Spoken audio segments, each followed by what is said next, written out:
Good afternoon, everybody. Thank you so much for being at the museum today. My name is Stephen Fagan. I am the curator, and we have an ongoing and active oral history project at the museum that's gathered more than 2,500 recollections from people all over the world, recalling where they were on November 22nd, 1963, as well as the broader history and culture of the 1960s. And the program we're doing today, Living History, is really an extension of that oral history project. And it's here to support our exhibit, 2 Days in Texas.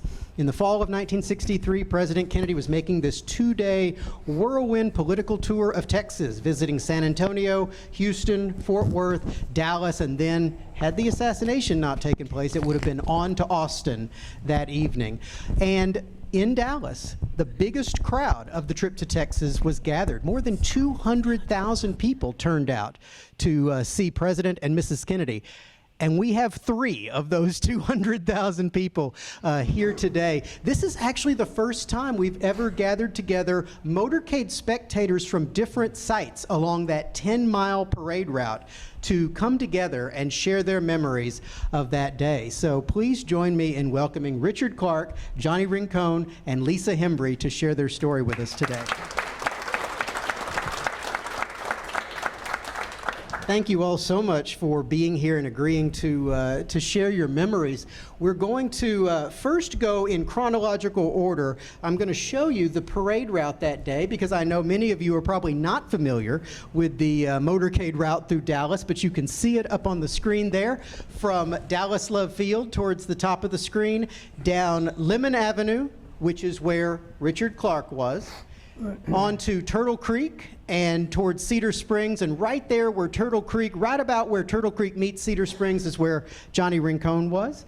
And then down Harwood into the canyon of downtown through Main Street, and that is where Lisa Hembry was located. So get a good look at that map. There's not going to be a quiz later, but if you get a look at that map, it'll kind of orient you as we make our way through Dallas on that fateful day. So we're going to start with this amazing photograph. This is one of my very favorite photographs of the Kennedy motorcade, and it was taken by the gentleman sitting right next to me. Richard, you were a high school student when you took this really amazing photograph. Tell us a little bit about where you were going to school and how you ended up on Lemon Avenue that day. Okay. Yes, so I was a senior at North Dallas High School. North Dallas High School is located just west of 75 at around the Haskell exit. And so I was preparing to start engineering college when I got out of high school, and so it was my last year. I was really excited when I saw in the newspaper, you know, that Kennedy was coming, and they had put the route in there, and I said, wow, that's close enough that I can catch a bus and ride down there. And you had to get a permission from your parents to be able to leave the school and go. And we had about that time when the motorcade was my physics class, and we had a test that day which had not been, it was going to be scheduled whether the president was coming or not. So I had to be brisk about the transportation, but I was able to grab a Dallas Transit bus on Blackburn and rode it down to Oak Lawn, got off there at Oak Lawn, and walked a block and a half or so to Lemon Avenue, and then walked down Lemon a little bit to get a good spot, and situated myself waiting for the motorcade. And you had a professional camera, even though you were just a high school student, because you had an interest in photography. Well, yeah, I was photography I'd been interested in for a long time, and I chose that day to use. I was yearbook photographer also, and we had I don't know if y'all are familiar with twin lens reflex cameras, but that was our main camera for the yearbook. But it's kind of cumbersome to use when action's fast, and so I had purchased a few years before what I could afford to buy, which was a Sears 35 millimeter rangefinder camera, fixed lens, no interchangeable lenses, but that was my learning camera. But I was a real avid photographer, and being a photographer for the school was a great outlet for me. But obviously, a chance to see a real president and come right through, close to the school was like a chance in a lifetime. And what a remarkable thing to have both President Kennedy and Governor Connolly, one of the only photos I've ever seen of the parade, both kind of locking eyes with the lens of your camera, looking directly into your camera. Yes, that was my vision, as I was telling him, was I thought the motorcade would be moving at a much slower pace. And I had visions of taking multiple shots of these, and I got all set up. I had preset the focus. I had the shutter speed selected for what I thought would be a slow-moving motorcade, and then all of a sudden it was there, and so I'm holding and watching it, and when it filled the frame, what you see right there, I fired the shutter, and that was quickly. You had the single advance, single stroke, where you just flip it and you advance the film, but the next shot was they were already looking elsewhere. Yeah, your second photo is not quite as good, although it is also unique, and it's one of the only pictures I've ever come across where everybody in the car is looking the opposite direction of the camera. But we're so fortunate that you were able to get two shots that day. I mean, so close to the car, too. We picture, when we think about the motorcade in our minds, we think about the tall buildings, the ticker tape. They were passing through a residential area. You could have stood in your bedroom window and watched President Kennedy go by that particular day. What a great vantage point that you were. Right. And then just a little bit further down the road, so we have this photograph showing just the crowds gathered as the motorcade is going from Lemon Avenue on to Turtle Creek. And it was just a little short distance down there where Johnny was. And Johnny, this is a picture taken on Turtle Creek, not too far from your location, so it kind of gives us a sense of what your vantage point would be. You were a little bit younger. You were an elementary school student. I was a sixth grader at Travis Elementary School on McKinney Avenue. And on that particular day, we had received parental notes that our parents were assigned to allow us to leave the school ground. And we were told that the governor and his wife were going to be there, and the president and his wife were going to be there. So we were excited, It was a sunny, crisp day. It seems like just yesterday. We left the school and we walked to what is the intersection of Cedar Springs and Carlisle. There's a different businesses and restaurant bars there. So we got there, there's a couple of hundred people there. I thought, we'll never see the president this way. Me and my two friends, I told them, follow me. I was already a leader as an 11-year-old. So, but those people's cars were all parked bumper to bumper down the hill, 100 yards down. And there was one lane open. I thought, that's strange. The only one lane open for a presidential motorcade. The other side was closed. Turtle Creek is a park. So we walked down the hill and we sat on somebody's Cadillac hood, the three of us. And we waited a few minutes, and like I said, there was just three of us there. The crowd was 100 yards away. So, it was kind of exciting because a few minutes later, here come the motorcycles. And they always lead a motorcade, I found out. Then a couple of limousines. And then here comes a Lincoln Continental stretch convertible. I thought, oh my God, I asked my friends, how do I look? Already as an 11-year-old, I was already worried about fashion. And then here comes the Lincoln was going real slow. So we were able to see the governor and his wife, they waved at us.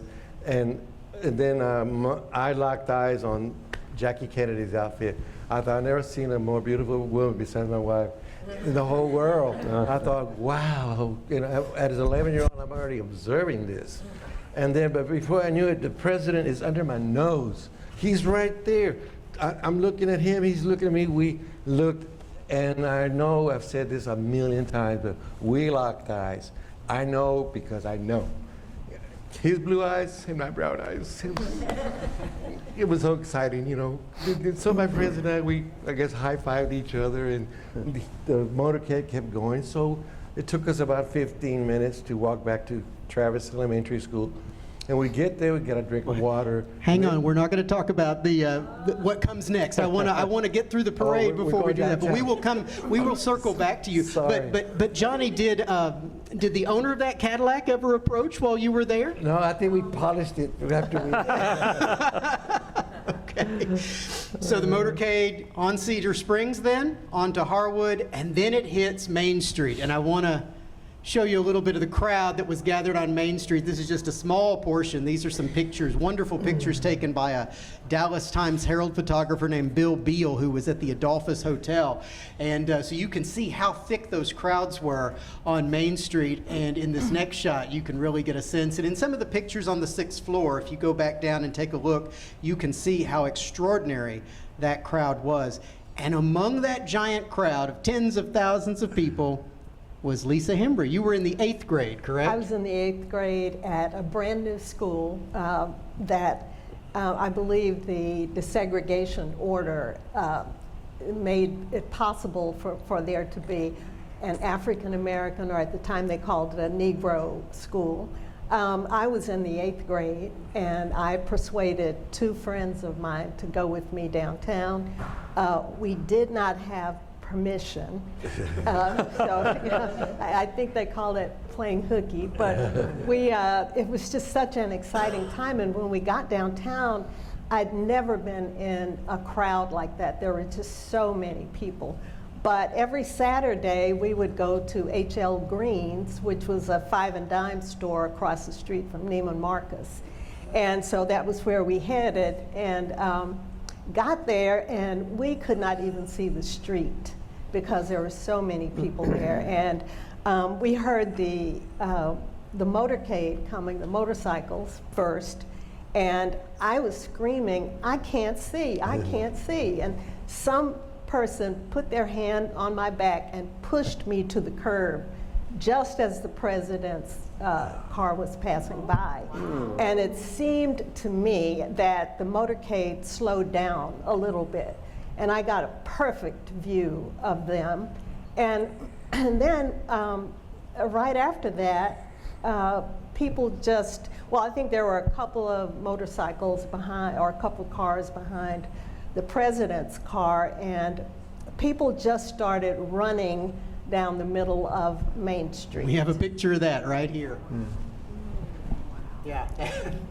Yeah. A sea of humanity taking to the middle of Main Street. Yes, and we didn't know what had happened, so by the time we got to what I believe is Market Street, there were stanchions, so we couldn't go. And at that point, we were trying to figure out how we could get back on campus without getting caught. I see. So this picture is one of several we have just showing that sea of people going down Main Street. And this one is pretty special because, Lisa, you're in this picture. I am. We're going to have a little Where's Waldo moment. We're going to point to Lisa right there in the crowd. There you are. I'm gonna go to the next slide, which is a nice zoomed in version. But there is Lisa with your friends. Photographic evidence that you skipped school on November 22nd. Lisa, you know, you came down to the museum, gosh, I guess it's been 15 years ago, and we looked through all the Main Street photos.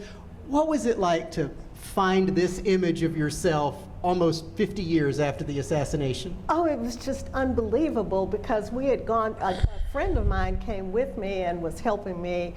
There were 2 kind of big monitors, and we were looking through 50, there were 50 images on her screen and 50 on mine. And I got down to like number 48 or 49 right at the end, and I was like, oh my God, look at this. And I was screaming because I just literally could not believe that after all those many years, there was a photograph of me. And my 2 friends who were there with me are both deceased. And one of them, who was my best friend, who was standing next to me, ended up with Alzheimer's. And when I called her about finding the picture to see if she wanted to do an oral history interview with you, she had no recollection of the event, which I thought was pretty amazing. It's a testament to, as time passes, capturing these recollections is increasingly important. If you want to see this almost in life size, it's actually on the other side of that wall over there in the Dallas section of our 2 Days in Texas exhibit. Now that all three of you have kind of shared where you were and what it was like when the parade went by, I want to ask kind of a universal question. It's hard for us to imagine it today, but in the early 1960s, you see President Kennedy in black and white on television. He's not really seen in color outside of the pages of Life and Look magazine. So to see him in person that day in living color, what was that like? Did he meet your expectations based on this image you had seen on television? What do you think, Richard? Oh, yes, he did.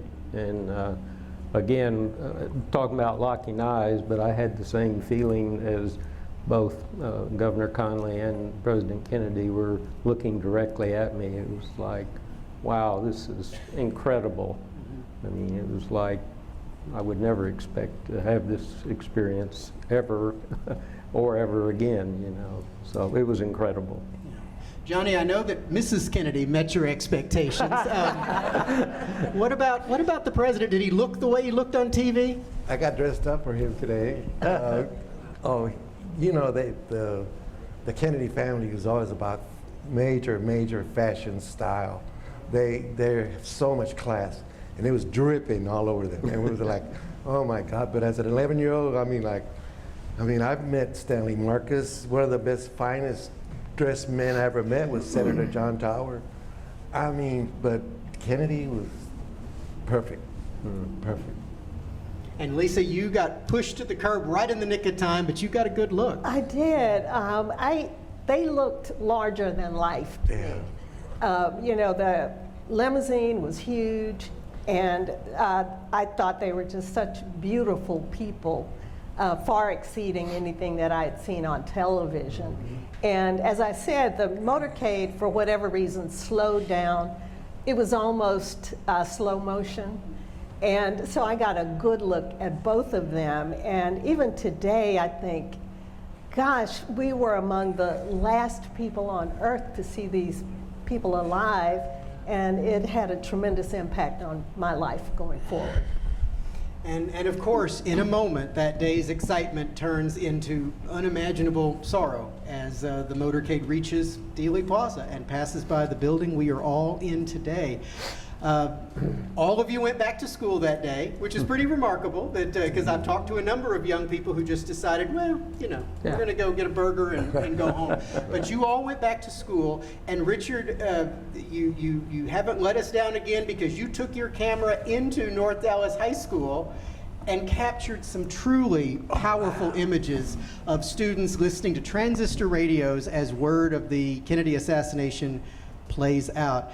Richard, take us back to North Dallas High and tell us what it was like for you that day. Yeah, so like I said, I had a physics test that day, and so as soon as the motorcade had passed, I headed back to the bus stop, grabbed I don't remember how long it was for a bus, but anyway, I got back to North Dallas and back up to the third floor for the where my physics class was, and got in there just in time for the test to start, and we had my slide rule out and was just starting when they came on the intercom and made the announcement that shots had been fired, the president had been injured and was on the way to Parkland. And of course at that time everything stops. It's like, can this be happening? And this particular picture is in my physics class, and so just the impact of what was going on was just incredible, that you couldn't imagine. And, you know, I'd just seen him, and now we know he's been shot, and at that time your imagination runs wild, and it wasn't I think it was about 30 minutes later that they made the announcement that the president had died. And from that point on, it was just like everything it's in slow motion. It's hard to believe. Like, how can this be happening?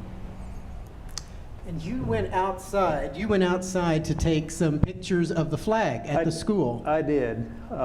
So at this point, I was fascinated with journalism and pictures telling stories.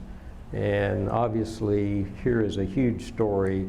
And the one thing that I was thinking is I've got to use the camera to record what my schoolmates are going through, because this is just an experience that has to be captured for all times. And I went. I don't remember much about the time between the last period. The last period in our sixth period was the yearbook period. And I know I roamed through the halls at that time trying to, where I could look in with an open door and just capture pictures of the students.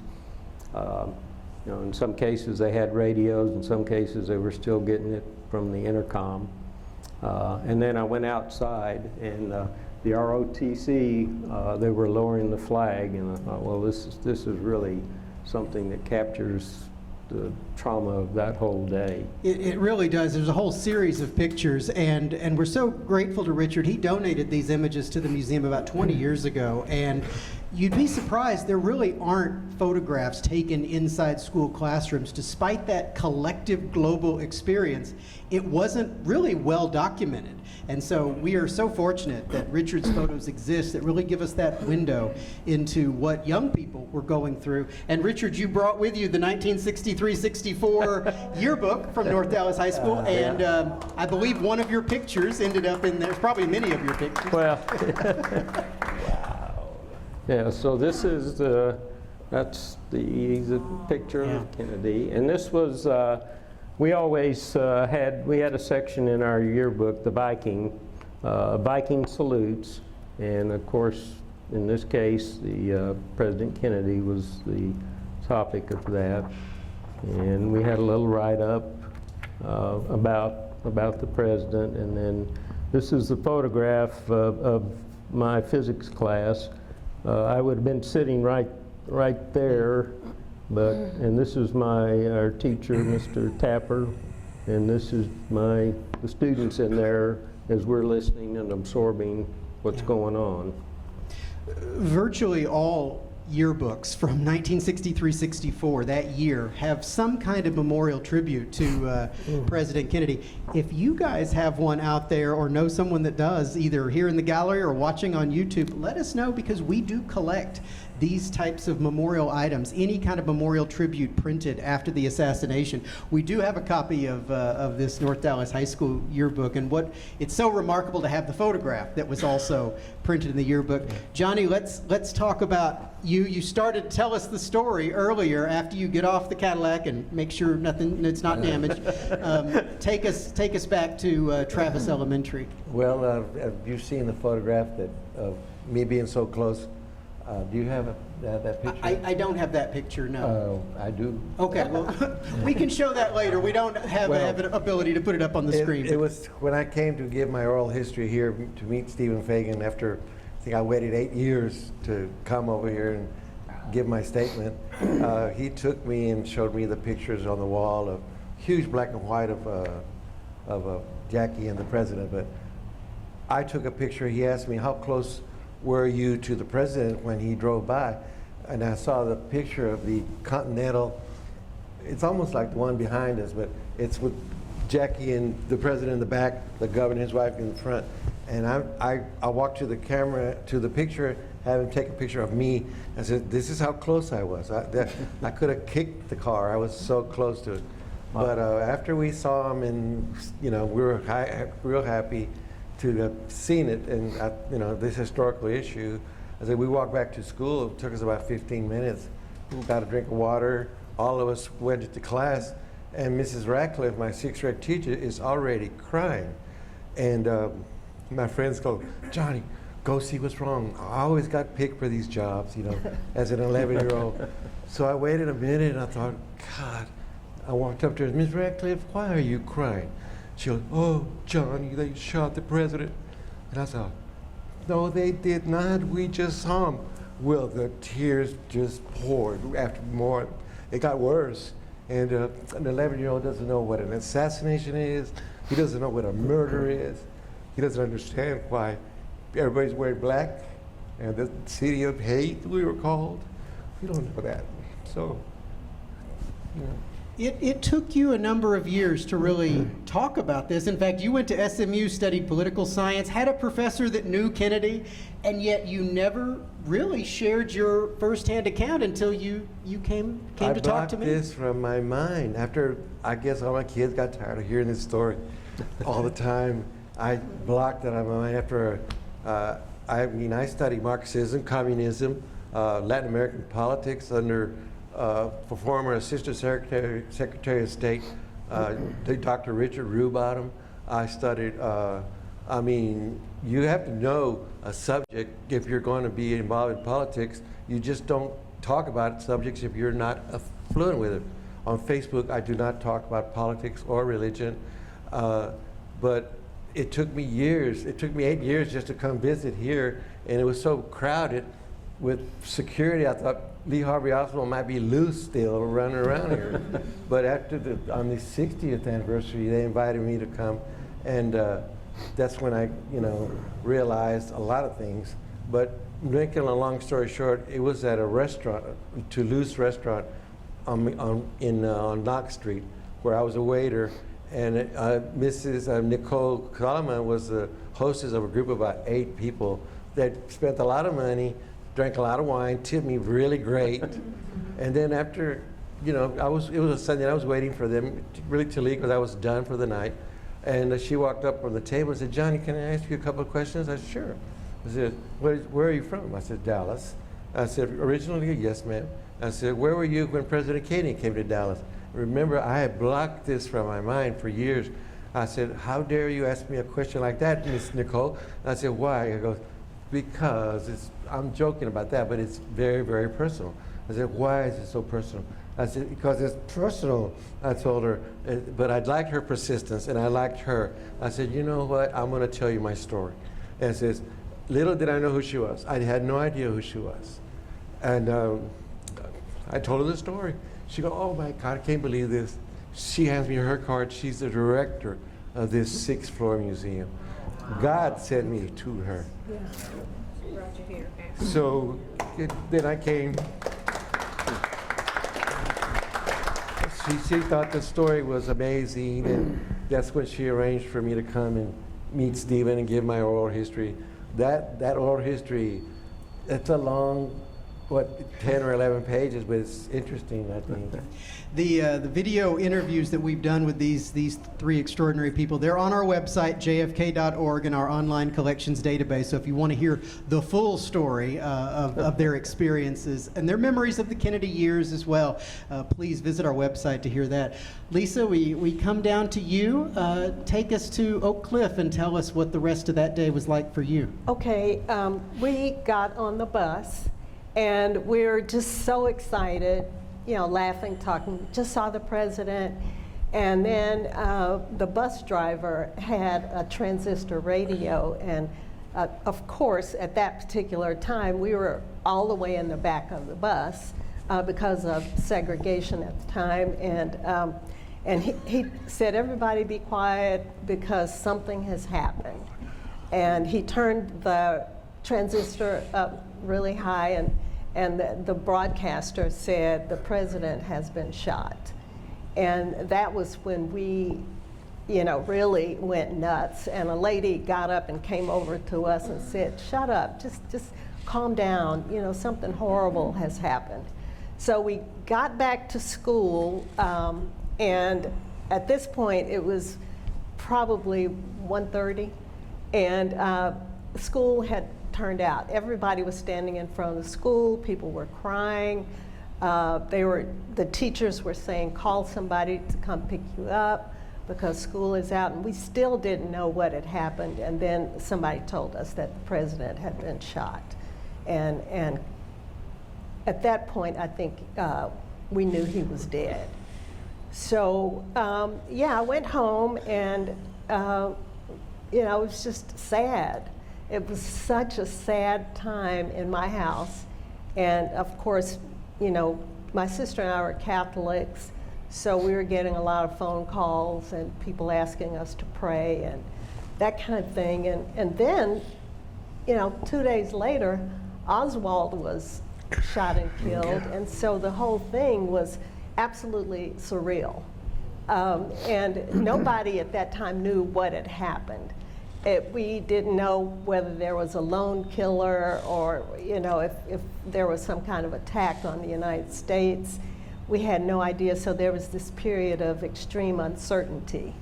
And as I said, it really affected how I looked at the assassinations that came after that.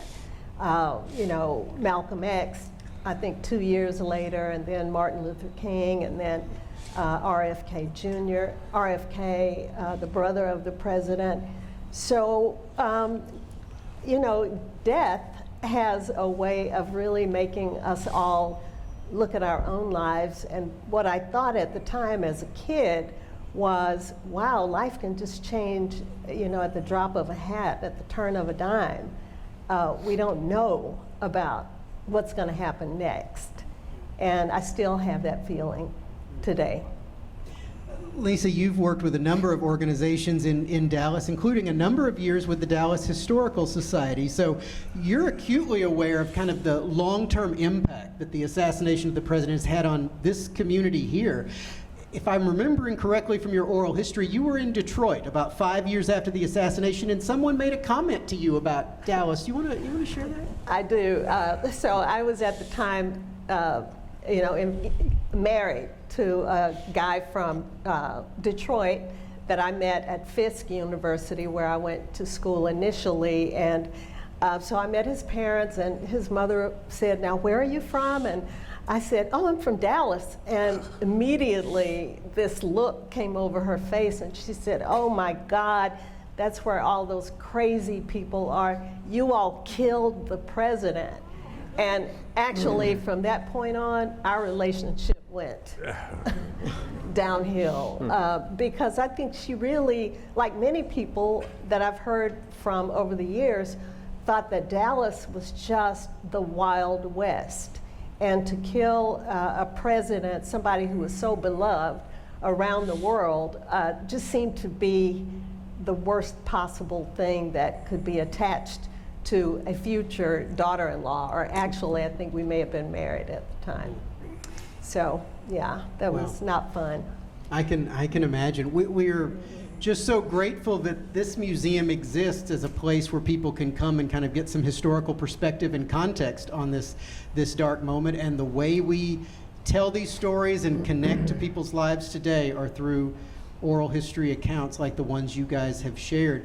If you want to explore the Kennedy Parade route in more detail, I want to point you to our website. We have an interactive motorcade map called Eyewitness to History, where you can actually follow along the route and see films and photographs taken by bystanders on all the streets as the motorcade made its way 10 miles from Dallas Love Field to where the luncheon site was going to be, and then on to Parkland Hospital. Please join me in thanking this remarkable panel for sharing these powerful memories today.